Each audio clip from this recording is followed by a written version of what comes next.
Joining us today is Jeffrey Scott Steiner, the Executive Director of Dad's Resource Center. Welcome to Bloom, Jeffrey. Thank you for having me, Gail. So, Jeffrey, tell us about the Dad's Resource Center. What is it all about? The Dad's Resource Center was founded by Dr. Joel N. Myers, who is the founder and CEO of AccuWeather. The Dad's Resource Center provides education resources and advocacy for single parents. So tell us about some of the analysis that you're privy to as to, what the true impact is for children that don't have their biological father in the home. Absolutely. Now, Dr. Myers is a scientist by trade, so he's very big on having us do research and study into the issues that we're dealing with for single fathers.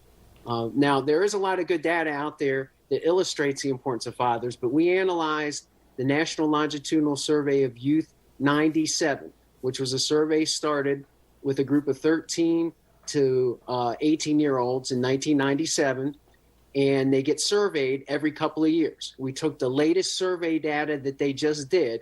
Now, they're currently 35 to 41, and they've gone through their adult years, and we can really look back at how they've done to this point in their lives. And we cross-compared children who grew up in homes with both of their parents versus those children who grew up in homes without their father. And unsurprisingly, in every metric that we looked at, the children who grew up without their father are struggling in every possible way. Now, there's some affirmative ways that they don't do as well. Children who didn't grow up with their fathers, they're less likely to vote. They're less likely to donate to charities. They're less likely to graduate from high school. They're a lot less likely to graduate from college. And as I think your graphic illustrated, they make on average 26% less annually than children who grow up with both of their parents. On the other hand, in those areas that people may struggle otherwise, they struggle even more so.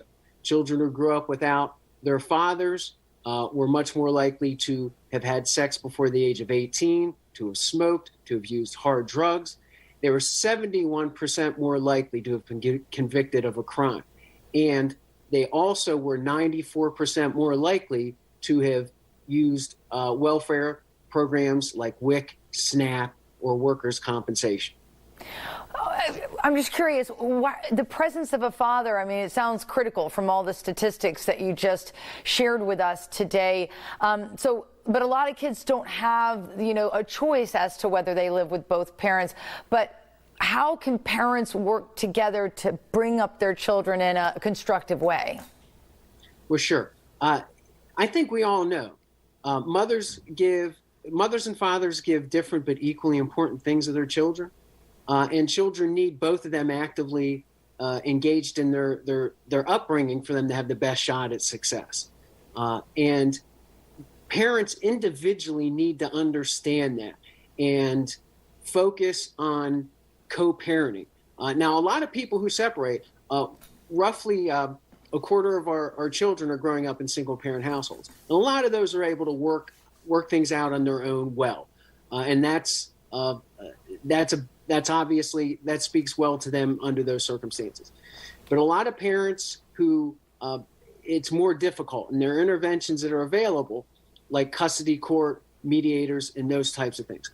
But these parents really have to learn to find grace and acceptance and focus really on working with each other, because what children are going to be impacted if there's a separated family situation, regardless. Yeah. But the biggest mitigating factor that will do the most damage is if the parents are not working together on their behalf. And what children in those situations want more than anything is just for mom and dad to simply be able to talk, work together, get along to their benefit. Well, this has been incredibly informative, especially all that data that you shared with us. And it's great to know that resources like the ones that you head up are out there. Thank you so much for joining us, Jeffrey.